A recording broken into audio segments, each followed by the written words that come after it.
Wat ek geleer by die volunteer, ek leer baie goed. En ek hou van om ander mense te leer. En ek moet hulle wys as dit reg is. Want daar is niemand wat hulle wys nie. Ek het net 'n vlaggie wat so by die kruiwa is. Het is net 'n lap, rooi lap. Het is net 'n aerial en 'n rooi lap. Daar by die kruiwa.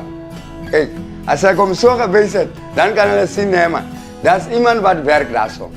Oké, die ander mense hulle ken me, Joseph, Pothole Healer or Pothole Fighter. Omdat ons almal oomblikke ervaar wat die lewe verander.